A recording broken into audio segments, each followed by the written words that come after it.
Alright, I'm finally making a sequel to my Unremarkable and Odd Places in Dark Souls video. I've been wanting to do Dark Souls 2 for a long time, but the idea that I have for Dark Souls 2 will take a very long time to execute on, depending on how I do it, and like regardless of how I do it, that's going to be a very, very long video. I knew this one would be shorter and significantly easier to make, so I'm doing this. And I also just like wanted to play Demon Souls. So I figured this is a pretty good excuse for that.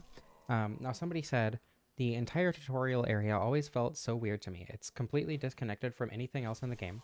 Lets you meet the dragon god in a completely different area. I'm trying to read while playing the game, it's not working. You meet the dragon god in a completely different area than you do later in the game, and generally feels like a mishmash of areas 1, 2, and 4's art direction. Um, and I definitely understand what they mean. The architecture here is very different. While visually very similar, it is very different from the architecture in Boletaria, right? But a couple places I specifically wanted to point out in the tutorial, one of them was here, because there's not really much like this in the game. Closest is like Island's Edge, I guess, or Ritual Path. Like, you do get these kind of like outdoor areas, but nothing even vaguely forested, right? You don't really get to walk around in small ponds like this or anything. I believe you can actually see out here from this gate on the other side of here. And you have to go through there, obviously, to get to this part of the tutorial. I don't know. It's just so unique from everywhere else in the game, and that's not even what makes it feel strange to me. It's just, it's almost barren in a lot of ways, right? Like, there are a few enemies, and it's not like, I don't know if unremarkable is the word I would use for this place, because it's very, like, intentionally here. But it's also so strange that it is the way it is when nothing else is even vaguely like this. Um, like, I don't know, there's the dragon area in 1-1, like the spot where the two dragons are just hanging out. But even then, I feel like that doesn't. It's just, I don't know. It's like a weird mishmash of different areas, you see later in the game. I believe, I don't know how true it is, but I was told, I remember hearing at some point that you can actually hear the Vanguard demon through that gate. But I also want to show off one more area in the tutorial specifically. It's a little spot. I think it's past the first fog wall over here. I do just want to give the chance to observe the rest of the tutorial because, again, somebody did say the entire tutorial. And I didn't get nearly as many areas as I did in Dark Souls 1. I didn't get as many recommendations. But I also didn't find as many areas myself. So I do want to show off as much as I can, even though this video will be significantly shorter. Um, I just want to, show off what I can, even if it's not very much. Whoops. I'm bad at this game, apparently. Backstab chaining in this game is funny because it works completely different from how Dark Souls 1 backstab chaining works. Anyway, that aside, like, I don't know, this architecture feels so, like, obviously this is broken, right? So what the hell was the point of this hallway? It's just immediately a dead end with a brazier on the edge of the hallway. And then it was broken through with a stairway put in here to connect to a different hallway that also is like, I don't know, like this area seems like it would have more purpose, right? This is just like a storage area with no storage granted, but it's also broken down and everything. So that if nothing else, that's to be expected. Um, I don't know. And then like this little, like, what's the point of this? Theoretically, you would just be looking at walls here, right? So what's the point of this balcony? The architecture here is so strange. I've never really took the time to look at it very closely. Um, but now that it has been pointed out, like, not only is it weird because it's different, it's just weird, full stop. Um, this platform right here is what I wanted to point out just before the first fog wall. Specifically this one. I don't know if you have to roll over that gap, but you can definitely fall in there. Yeah, you can fall through this gap. But that wooden platform, like, presumably, somebody broke down these walls and built stuff to um, get through. I don't know. Someone like took over this castle or whatever, right? But then, what's the point of this even? Um, just a dead end wooden platform. I don't know. And while I go through the rest of the tutorial, I don't know if I'll be able to beat the Vanguard Demon. I suck at that fight for whatever reason. But while I'm exploring the rest of this area and showing it off, I actually just went back and watched Annie Austin's, oh my goodness, um, his Skyrim Unremarkable and Odd Places, and how he talked about the different kinds of immersion that you can get in a game, the meta immersion, as he called it, as well as the, just like actual immersion into the world, and how the meta immersion comes from like things that are obviously gamey, but you can get immersed in it regardless, right? And the first thing that comes to mind for me, because I'm insane, is CarQuest, where that game is so aggressively gamey. Like there's nothing in that game that would even allude to it being semi-realistic, but I can still get immersed into the world because it's unapologetically gamey, right? Um, I think that Scott Cawthon game that I brought up in that video essay I made a while back is also an example of that, I feel like. Or Psychonauts, I think somebody also brought up in that same way. Need you to get away from the wall. Anyway, yeah, so the different kinds of immersion that can come up when playing video games. And I feel like because of what he was talking about in that video, I did the Unremarkable and Odd Places format a disservice with, not a disservice. I just didn't follow what the format was, I don't think, in my Dark Souls video. Not to the degree that I would want to using the name.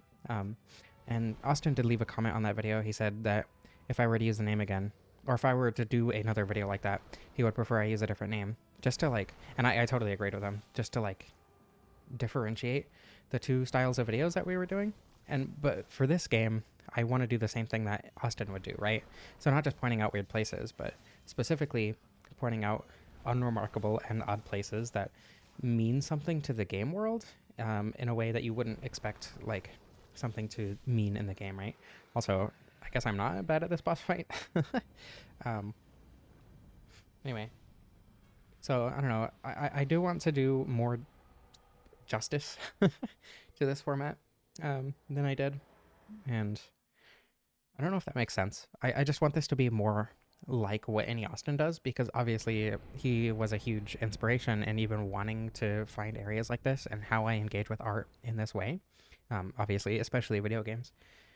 But yeah, there's a little bit more of the Journey to the Nexus left, and this is probably going to be the area that I show off the most in this video. Obviously, it's going to be the biggest by far. I do have a couple more, or I have levels where I want to show off like a good portion of them, but nothing like this. And then also I'm going to switch to a new character, obviously, so that I can better show off the areas. There's a lot of... This architecture is really weird, but I don't know. I feel like it's like this specifically to make observing the Dragon God easier. So if anything, I feel like this is some of the most sane architecture. The starting room being a dead end, like I guess you need an archstone to get here, but then how do you leave? Magic, I guess? I don't know. Anyway. Now, I actually posted on Blue Sky. I have a Blue Sky. I don't post super often, usually when I'm looking for feedback about a specific video. I did use it to promote a video as well, and that's kind of all I've used Blue Sky for at all so far. But I did post about this project on Blue Sky, and somebody said, probably not what you're looking for visually, but the area with the Black Phantom Miranda in Boletarian 1 always gave me out of bounds vibes. Weird area you could see from the very start of the game, but you can only access it through a gate that's only open in insanely specific circumstances. Now, the gate opens in either pure white or pure black tendency. So, extremely specific isn't, or, that's not what I would call insanely specific, but it is like pretty specific circumstances. Most people probably aren't going to be coming back here in their first playthrough, especially if they don't know about World Tendency.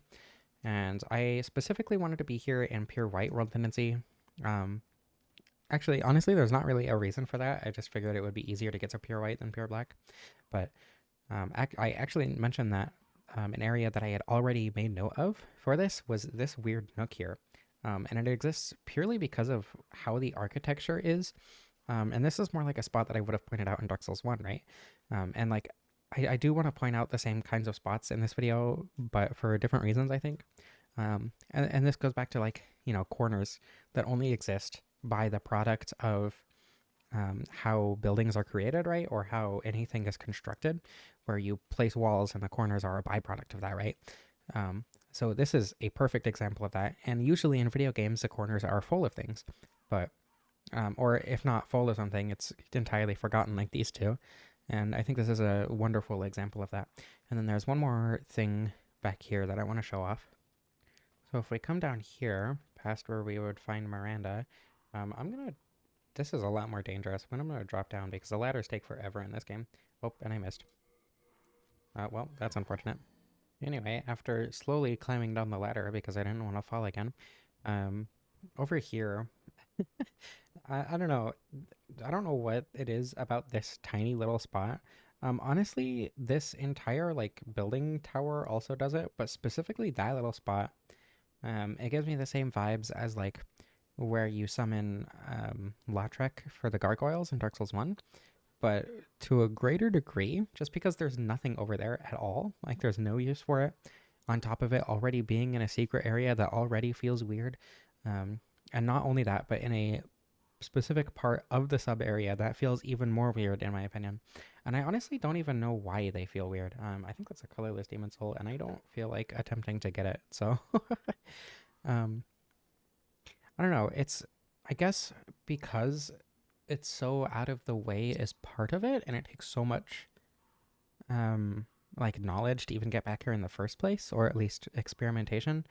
On top of, I really don't know what it is. The architecture here is different, right, than most of Boletaria.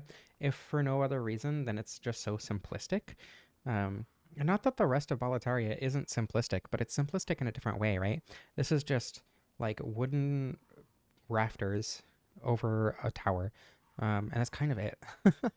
And this is, constructed with the express purpose of being a killing pit, while the rest of the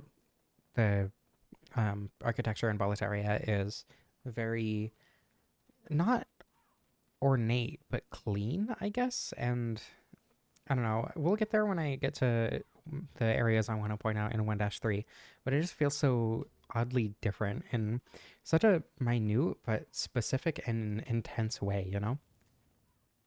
Okay, so this room right here isn't useless, right? These enemies spawn in this room. I want to get him out for a very specific purpose. I want to. I I mostly, to be honest, wanted to point out this room because it's so similar to the areas in the Lower Berg in Dark Souls 1. And it also points out something really interesting about this game, I feel like, when it comes to the differences in making this video compared to what I did in Dark Souls 1, and also the differences that I want this video to have from that one. So, like, obviously, Demon Souls has these weird nooks and out of bounds area, not out of bounds, sorry, but areas that, like, aren't used. And this is a great example of that. I mean, there is this little bit of decoration here, which, the rooms in the Lower Berg and Dark Souls 1 didn't have. But even outside of that, like, the architecture in terms of like visuals is very similar. It's just flat stone walls. Like, this has a little bit more ornateness because it's Boletaria. But in terms of like, what you would imagine seeing as the same kind of room in this game as opposed to that one, like, this is it, right? But the problem with that is even this room, like, despite the enemy spawning in here and having the dark decoration, I don't think this room stands out in the same way that the Lower Berg room stood out in Dark Souls 1.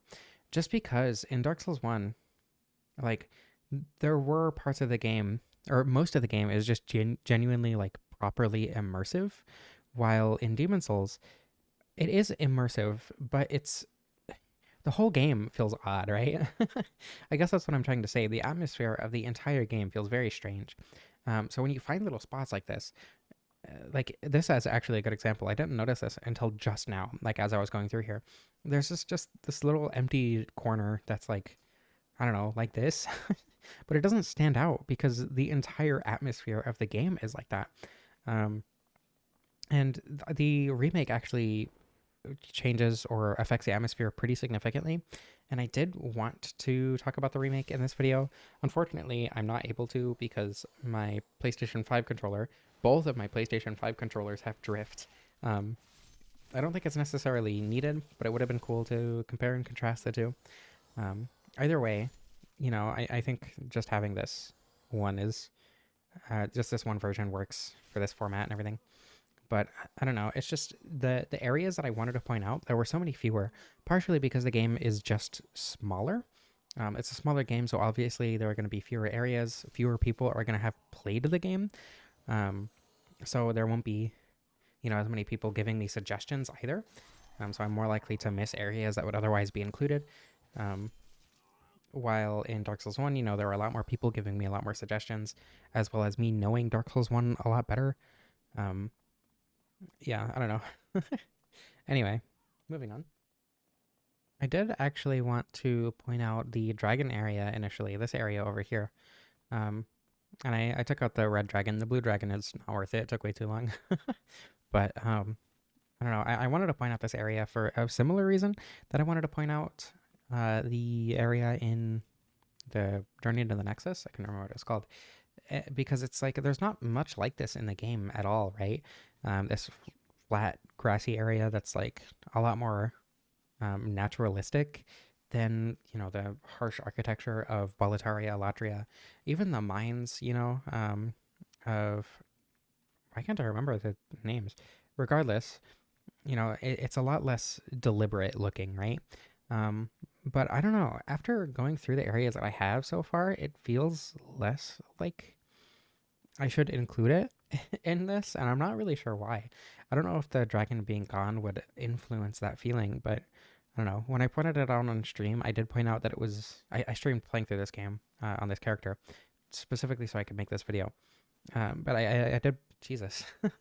I did point out that this stairway leading down here is very strange in terms of like architecture, but outside of that, I don't really have anything to say about this area. It is a little bit unique in terms of the game as a whole, but we'll see more like this throughout this video. So I don't know if this is really worth focusing on.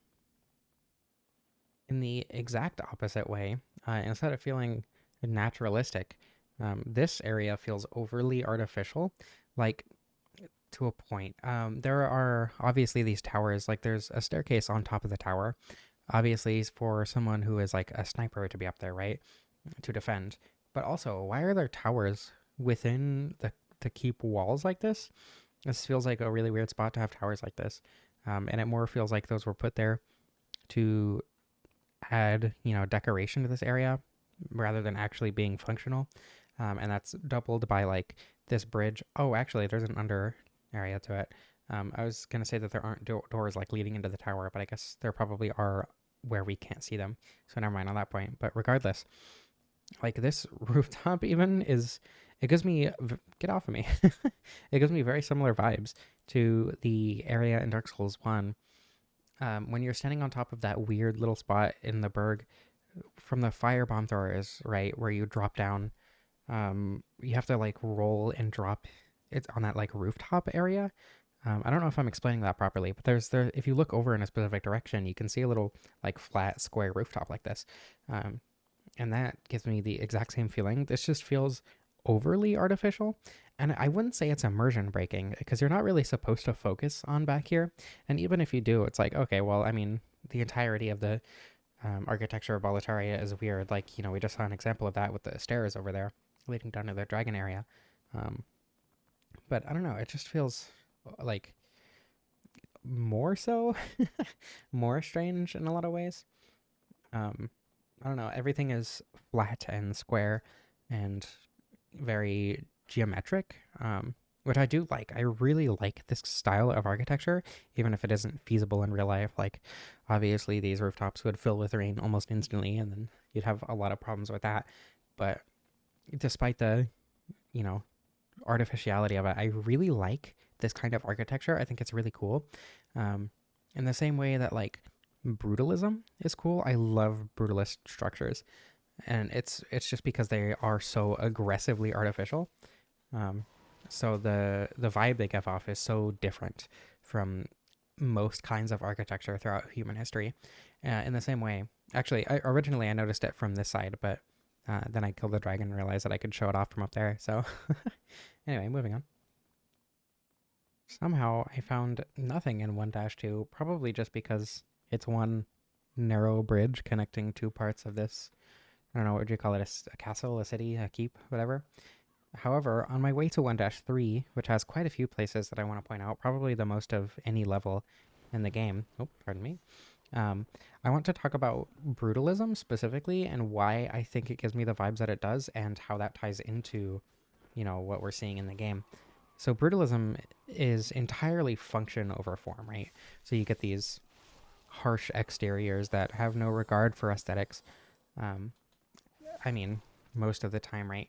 Because that does go into the design, just because of how architecture is, but largely the idea is function over form. And a lot of the time, the outside is, like a box, effectively. Maybe not in shape, literally a box, but it is built exclusively as a box to contain the inside of the building, right? Um, and what we're seeing here in the game is an attempt to imitate that, despite the opposite being true. So if you don't know what I mean, if brutalist buildings are built specifically for function over form, the visuals in the game are built specifically for form, or for form over function, because there is no function to the out of bounds areas, right? It is exclusively form. It is specifically to look like an area that would be built in real life, right? But they're trying to imitate something that is doing the opposite, in that the buildings that they are attempting to create a facade of that are purely for form, they're trying to imitate it as if they were built for function and not form whatsoever.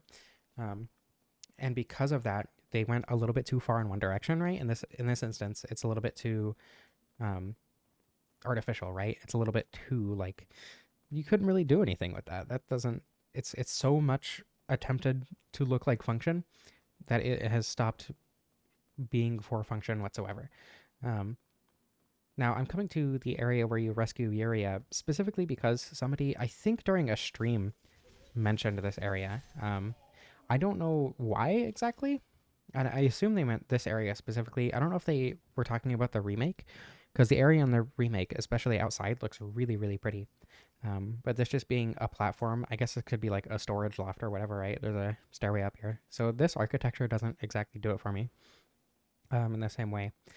Though, again, I do want to point out the areas that people said, as much as I can, just because I have so little to talk about in this game. But in the remake, when you look over here, there's like a really beautiful waterfall. Um, and I don't know, I guess that could be seen as a lot more like odd that there's just a waterfall there, but um, I don't know. It's a lot more naturalistic than most things that you see in the game, too. Um, but there was another area specifically that I wanted to point out in 1-3. So first of all, this area here that it's very similar to other areas I point. Oh wait, there's a missing. I assume there was supposed to be another wall segment that led up into this wall. Anyway, this specific area here, right, that has the stairway leading up to a completely empty area that looks like it's meant for, you know, like snipers or whatever. But one side is facing a cliff with even more areas for snipers that are even lower, that couldn't snipe anything if they wanted to, um, or like over that way it just looks directly into the city, right? Or whatever you want to call this, with nothing to defend. And even if you wanted to, like, there are too many walls in the way to even be able to defend against anything in the first place. And then there's right here that has walls that are way too high for archers to be looking out of or over. So like what's the point of this spot? And I feel like that emphasizes the whole form over function going so far that the function just disappears, even though it's meant to imitate something that is exclusively function. And now I did actually try to get out of bounds here. I don't think it's possible, but you can drop onto this wall from up here. Let's see if I can do this. I tried to go from here, and then you walk up this, but specifically kind of on the left here. That way, when you get up here, you like step up, and then you can kind of roll here. But I'm pretty sure there's an invisible wall here, so that's actually impossible. But I would love to explore that area. But even more so, the first thing that I noticed in this level that was like, oh my god, I need to talk about this, is right over there. I passed this red-eyed knight here. Oops. This specific, like, I don't even know what you would call this. This rooftop that's really low compared to this walkway, but is very clearly not meant to be accessed either by the player or by, diegetically by people in this world. Um, but then I looked around a little bit and I actually noticed that you can drop to little areas here. You can actually get the penetrator sword right here.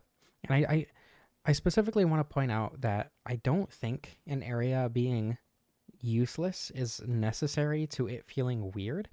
Um, and like there's an item right here, right? You drop down here, and on this corpse is the penetrator sword. But regardless, this spot here feels so strange. There are more of them you can get to, so I'll go around and get on to another one.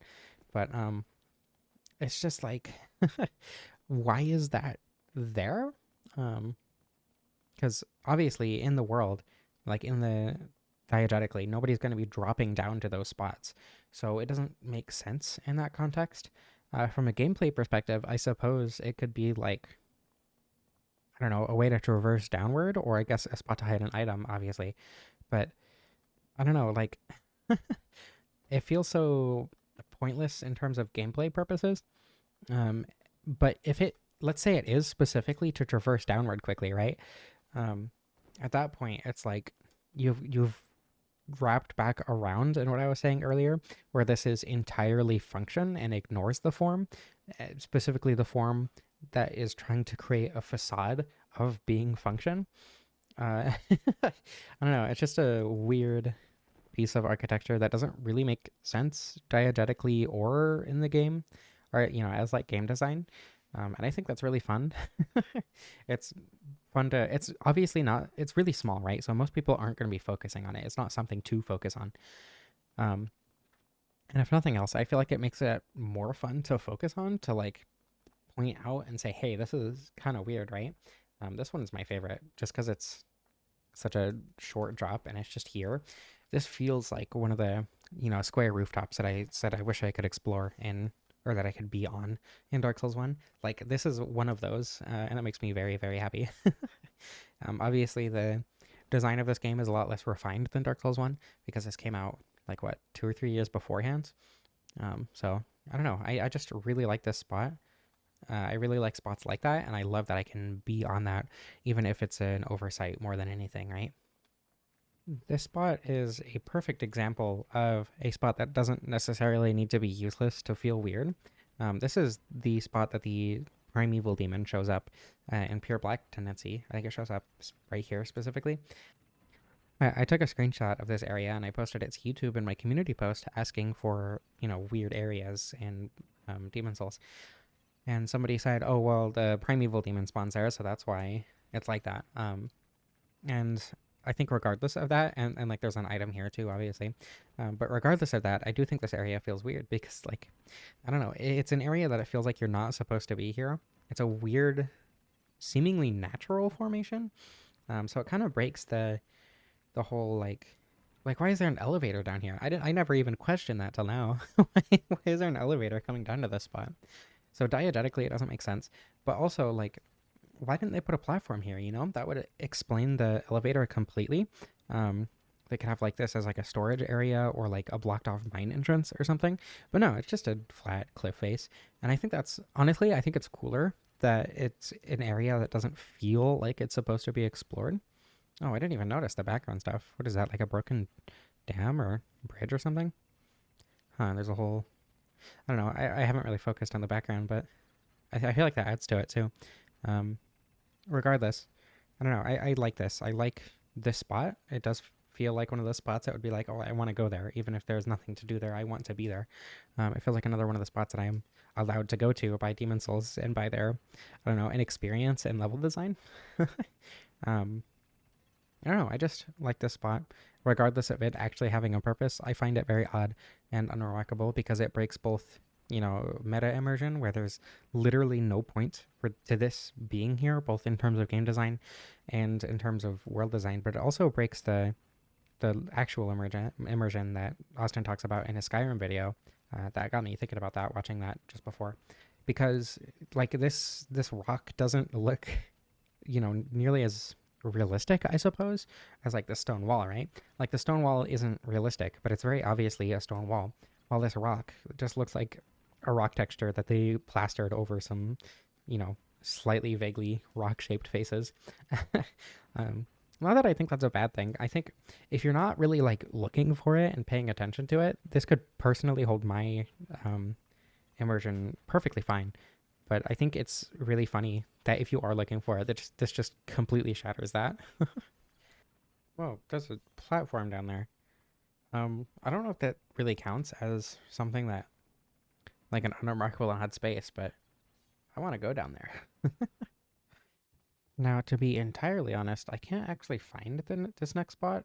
Somebody mentioned, they said in Tutu, Tunnel City, on the way down to the short path to the flame lurker, the great borehole, there's a section where you can drop off the scaffolding and walk on slanted, jagged rock walls instead. And it always felt like I wasn't supposed to be there. And I know what they're talking about because I actually found it on accident in my remake, or my playthrough of the remake. But I don't know where or how to get to that specifically. Um, but there is an area like that next to Patches, so I'll go there instead because I know exactly where that's at. Admittedly, it took me a moment to find, but I did eventually find it. This area, again, it's not useless. There is an item here, but this is very similar to the spot they were talking about. And while this isn't, oh my goodness, on the Great Borehole, or in the Great Borehole or whatever, it's, I mean, basically the same thing, where honestly, it's actually very similar to the spot in 2-1 that I pointed out with the Archdemon, or rather the Primeval Demon, where like the rock just, it doesn't feel like it's made for the player to even see as a foreground detail. It's like obviously a background detail, right? It's where the planks are, these actual like pathways that the player is supposed to traverse, and these are just kind of here as where they're supposed to be on, rather than, this is a wall. This is like walking on a wall, I guess is the best way to put it. And I don't know, that just feels kind of strange. I like it. It's nice to be able to walk in places like these, even if it's not entirely intended. In this instance, it definitely is either a happy accident and they just happened to put an item here because they noticed that you could walk here, or, this was entirely on purpose, which I kind of doubt given what the rock looks like specifically, right? But I don't know. I think it's pretty cool. Now, there is precisely one area I pointed out, or I wanted to point out in Latria, and was it this cell? I think it was this cell. Um, I don't know. Was one of them completely empty? I want to say one of the cells is completely empty. Here we go. Yeah. Um, and I specifically wanted to point it out because while this is kind of weird that there's literally nothing in this one, and I'm pretty sure there's something in nearly every single other cell in the entire level. It's also like not shocking that in a breaking down, old prison tower that there would be a couple cells that go unused. So I don't know. It's weird from a game design perspective, but it makes perfect sense from like a diegetic perspective. So I don't know. Somebody said the bottom of the swamp area and the Tower of Latria always felt odd to me. There's sections where there isn't really anything there. Now, I haven't really explored much. Oh my god. Will it hurt me? I don't think so, right? um, Obviously, I haven't really explored much of, yeah, this is just set dressing, much of this area, but, just from the little bit that I have explored, I can definitely see where they're coming from. Now, ew, I hate those centipede things. They're so gross. Um, I agree completely. This area is very weird. There's a lot of nothing down here. And I feel like it actually shows a really good contrast for the design language between this game and Dark Souls 1, where in Dark Souls 1, the closest analog to this would be like the Blighttown Swamp, right? And the Blighttown Swamp has a lot of very specific landmarks, and they're all very clearly marked.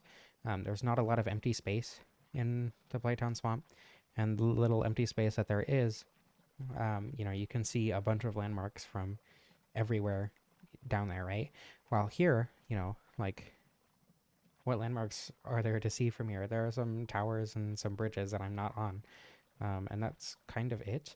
A lot of the places that, you know, really, this is nothing. A lot of the places that are landmarks and are places that I should be going or, should be trying to get to, aren't immediately clearly visible. There's a lot of just seemingly nothing around here, a lot of emptiness. And it's a lot of emptiness without purpose as well, because it's not like this poisons you or anything, and it's not like I'm necessarily getting lost here. There's just a lot of empty space. Um, and I feel like while the level design isn't that influential to the atmosphere of this game compared to Dark Souls 1, it is definitely significant. And at least, you know, if nothing else, points toward, the differences between this game and Dark Souls 1 that really strengthen the atmosphere of this game and how weird it is. Um, a lot of people, or most people I know who I've talked to about Demon Souls rather, have corroborated that this game's atmosphere is very, ethereal and dreamlike, a lot more so than Dark Souls 1. Oh wow, I've never noticed that. And while Dark Souls 2 does have that a little bit, it's for different reasons for sure. And I'll talk about that more when I get to Dark Souls 2, but I definitely see where the person who pointed this out was coming from. So this cliffside, specifically this portion of it, I don't know the whole thing really, but obviously, would you stop? Why, Jesus? Um, the this portion is like what really made me notice it. It's just like oddly barren. There is another cliffside in 4-3. That's no 4-2. Sorry, that's a little bit more um, obvious, I guess. A little bit more of this, but stronger in my opinion.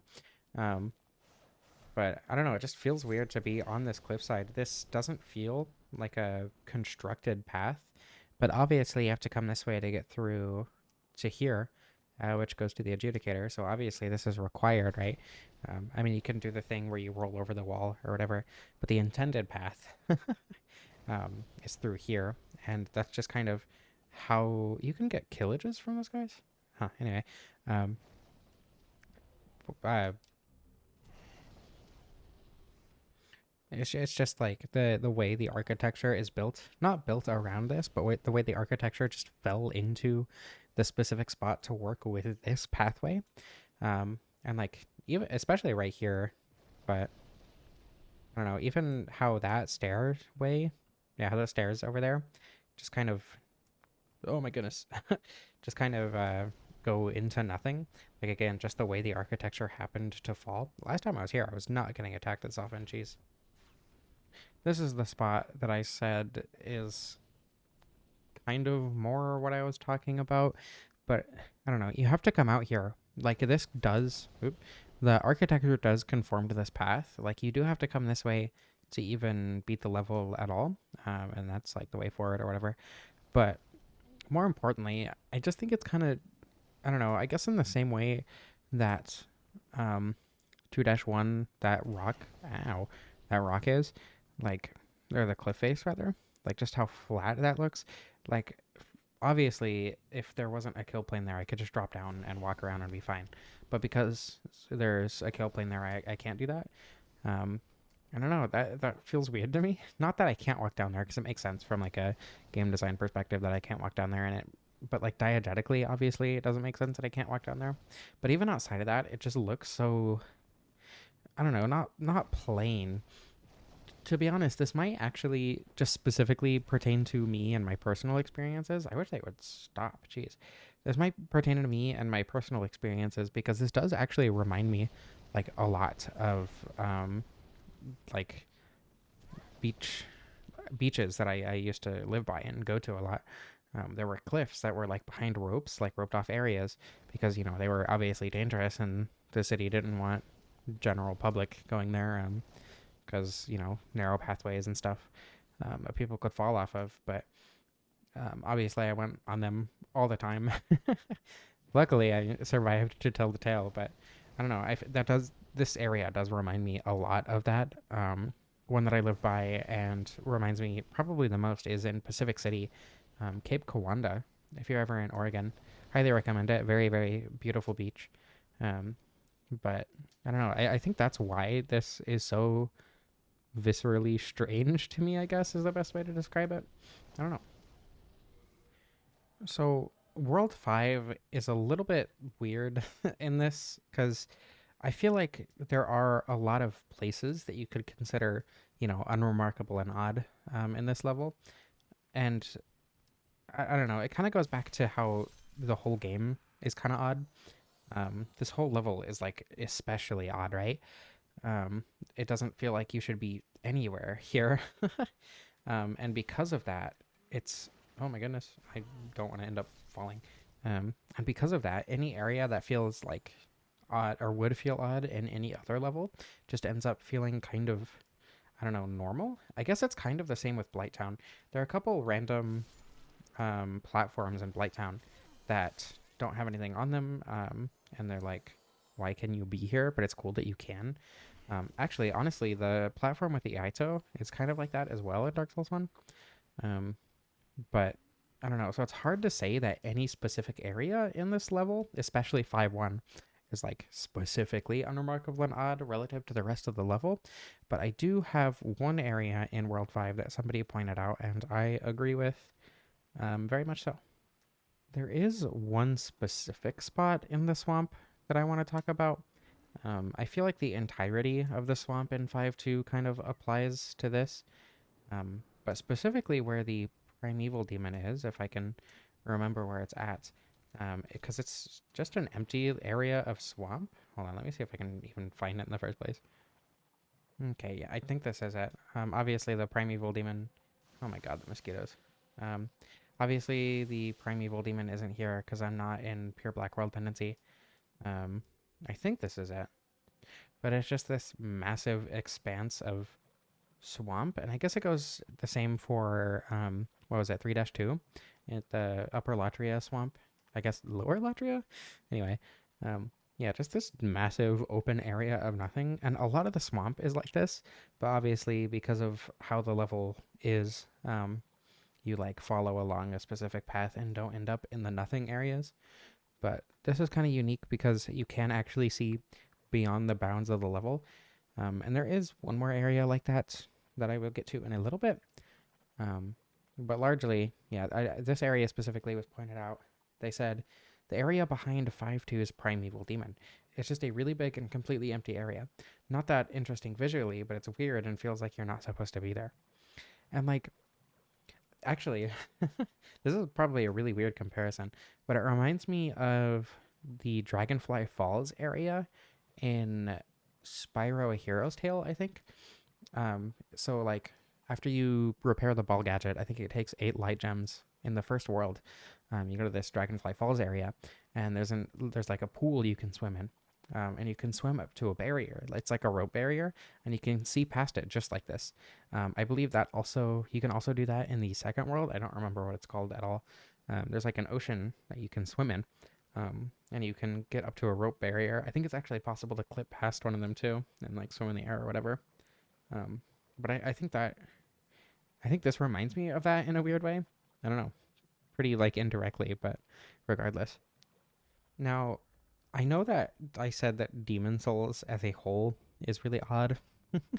And like I feel like the unremarkable constraint really is hard to follow because the Nexus, a lot of Demon Souls is remarkable, right?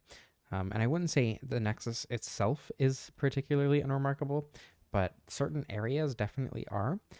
Especially, I don't know if any NPCs show up in this spot. I don't think any do at all. But just this massive area. It might have to do with multiplayer. I'm not sure. Obviously, I'm playing on the PS3 version. This is emulated also, so even if the servers were still up, I wouldn't be able to access them. But somebody said, how about the room at the very top of the Nexus with no multiplayer enabled? I recall it feeling pretty weird. And I don't know if this is the room that they're talking about, but this area is one that I wanted to point out, and it does feel very weird. Obviously, though, the Nexus goes higher, and there is more in the Nexus that I want to point out. Honestly, the spots where like the magic merchants are hanging out, like that kind of feels strange too, but because the NPCs are there, it feels less strange, but architecturally it is very strange. Um, and where the monumentals are up here as well. I don't know. I don't know if I'd say this feels strange, but it's like it feels purpose built for the monumentals, I suppose, and that's why it doesn't feel that strange. There's also obviously all the way up here. I don't know if this is anything at all, because it's just the stairway ends at this like remarkably low resolution texture. compared to the walls next to it. I don't know if it's actually lower resolution, but because of the detail, it looks lower resolution. So it's just this weird looking out of place. Wow, it's not even centered. Like, I don't know. I don't know if this is anything. I don't know if there's supposed to be something here. I don't know if being online enables something or there's some sort of character tendency or world tendency event. Um, but regardless, that is a very strange thing, especially since I don't know what it does. Now, the person who mentioned, I forgot to say it at the time, but the person who mentioned Uria, the area around Uria, I'm pretty sure that was like on a stream or something. I don't have a screenshot of that because I wasn't like a comment, I don't believe. And same goes for this next suggestion, which is all the Archdemon arenas. Now, I don't entirely agree. A couple of them do feel a little bit weird, but like, so like here, right? I don't think this is a very weird feeling area in my opinion. Oh, you can't roll through this. I forgot. Um, like there are, these enemies here. Not enemies, I guess. These guys here. Do they attack you? Ew. Oh, I hate that actually. That's really gross. But yeah, there's like stuff here, even with the boss not here. I don't like these. Oh my goodness, I'm gonna die. And I'm gonna, um, anyway, yeah, so I wouldn't say all the Archdemon arenas. Really, the plague prevents you from healing. But I definitely understand most of them and why they would say that about most of them. And the Forest of Trees, I think this is called, the arena where you fight the Storm King, is one that I specifically do not think is weird. Mostly because there are enemies here, but there's also like a bunch of collectibles for you to collect. um, like there's the crystal lizards here and everything. Like there's stuff here to interact with, and like it doesn't feel like an unnatural thing that was intentionally made by people. Um, it just kind of feels like, I don't know, like a natural formation that happened just to be here. Um, and like there's this weird little shack back here, which admittedly is kind of weird, but largely I think this place just feels like a very normal in-universe spot. So I do disagree with this one as well. So I guess when I said most of them, I didn't actually mean that. Stop it! Let me leave! The more I think about it, the less I agree for all of the Archdemon arenas. Somebody did specifically point out this arena here. They said the boss arena of the old monk is weird as hell if you just look around. And like, I don't know. I guess it's a very, very tall tower. But it's also like really ornate. It's very clearly supposed to be like for a king or whatever. Um, which is kind of weird with a prison. I don't know. I guess it's because like it's based on the Yellow King or whatever from, what was it, Lovecraft, I think. So it's like a paranormal thing going on. But like the paintings are a little weird, right? The faces ripped out of the portraits and whatever. What's on this one? I can't even tell what that's supposed to be. All the chairs around is kind of weird, and the fact that it's piled on chairs. I'm sure there's some symbology or lore there that I'm missing, to be entirely honest, but I don't know what it would be. Yeah, I don't know. Like, I don't know. Personally, I don't find this one specifically all that weird, but I do just want to point out other people's perspectives as well. And honestly, I don't think it applies to the Dragon God Arena at all either. So when I said most of them, I guess I just wasn't thinking very hard. This just feels like, more architecture that you would find in this world. Whether or not, it's realistic at all or whatever is a completely different conversation. But I think just because of how it's laid out and how it's used, it doesn't stick out as specifically weird. Um, so I don't know. It's just, I don't know. I do like the arenas. I think they are really cool architecturally as well as gameplay wise. I think they serve their function very, very well. Oh, that's just a wall. Okay. I don't know, but I did specifically write down King Alant's boss room. So I'm going to go there real quick and point out what I think is weird about that arena. Now, obviously, this is just a giant empty room. It's a throne room, so like that makes sense diegetically. Throne rooms are meant to be like opulent and show offy, I guess. But I guess opulent anyway. My poor grammar aside. Um, oh, these upper areas are kind of weird. Why are they here?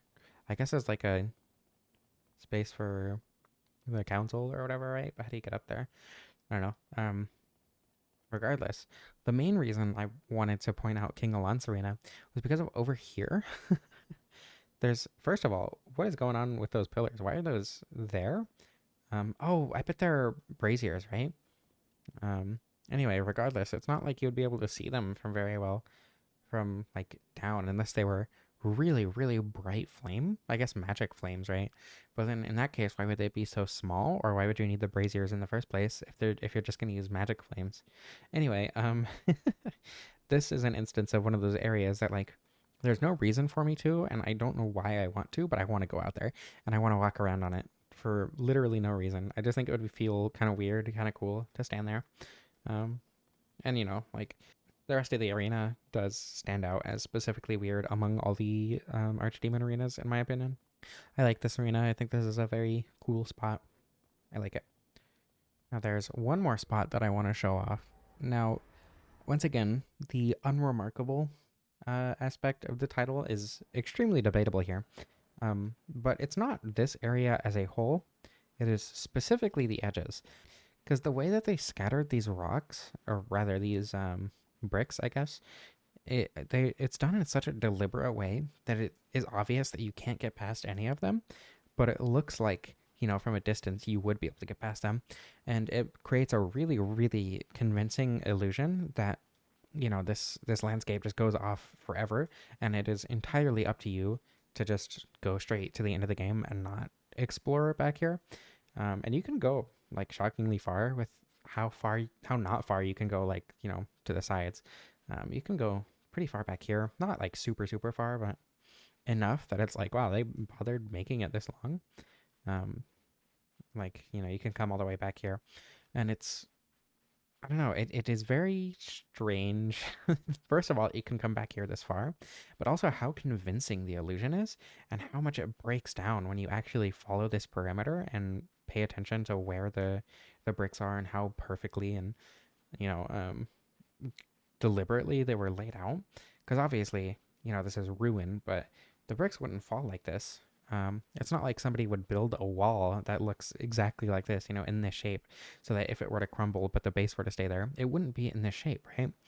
And just the fact that the illusion just shatters the moment you even attempt to pay attention to it, I think is really, really cool and creates a very, very interesting, um, I don't know, feeling, I guess. I was going to say vibe, but that didn't feel correct. I just really, really like this area.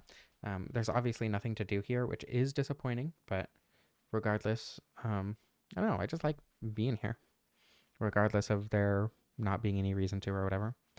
Now, I think that's everything I want to show off. Once again, I don't know this game as well as Dark Souls 1. I think at this point, I know it well enough to want to do challenge runs. So if you have any ideas for challenge runs I should do in this game, any weapons I think you think would be interesting to use, obviously I'm going to use like hiltless or whatever.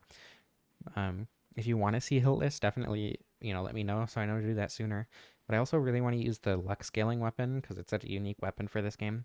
That kind of thing. If there's anything like that you would like to see, um, definitely let me know because I don't know much. Like I said, I don't know this game very well. I don't know what kind of challenge runs I can do. I don't know what weapons I can use. Also, the fact that she follows you around is really funny, but she walks really, really slow. Can she even come up this? I don't know. Anyway, I'm sorry for not uploading for 2 weeks. It probably will happen again eventually. I don't think I'm going to be too concerned about uploading every single week from now on. I got really burnt out, and I just, I don't know. It's hard to enjoy making videos when you're just, trying to get them out. um, and as much as this is a job, it's also a passion project. And I want to keep enjoying it because it's hard for me to not create, if that makes sense. Whenever I play a game that I don't want to make a video on, it's like I need to get the thoughts about this thing that I have in my brain out. And that goes for like pretty much every single game I play. I want to share my thoughts about these things. Obviously, making videos is very, very time consuming and very, very labor intensive, but I still really enjoy it. Um, yeah, I don't know. My full playthrough of Demon Souls is up. I streamed it, so if you go to the live section on my channel, you can watch those VODs. If you want to see me play through Demon Souls before I actually start doing challenge runs and stuff. Anyway, yeah, I think that's it. I think it's everything. Um, I'll probably do this in Dark Souls 2 next. There's not much like this in Dark Souls 3 that I can think of. Elden Ring, because of how the game works, is it's kind of like this, where there's so much weird that it's hard to specifically point out weird empty sections, or not even necessarily empty. I don't know. It's hard to do something like this in a game like Elden Ring, and I don't know that I'll be doing Elden Ring because that game is just too big for me to want to do something like this. If I do get enough suggestions about areas in that game, and enough people want me to do it, I will absolutely. I would love to do this in Elden Ring if I'm not the one finding the spots. Um, I don't know. And then let's see. I don't know. Sekiro doesn't really lend itself to something like this, but I could try. No promises there. Um, yeah. Bloodborne, I'll probably eventually do stuff on Bloodborne. Once I start doing stuff on Bloodborne, I'll definitely do this format with it, but we'll see when we get there. Anyway, thank you all for watching. I hope you enjoyed. I love you all. I specifically want to thank Krista, Ratini, Howling Nocturne, Magnetar Technologies, Racuna, White Flame, V, Manorock, and Ryan Rickard. Thank you all so much for supporting the channel, and I don't know how to end this.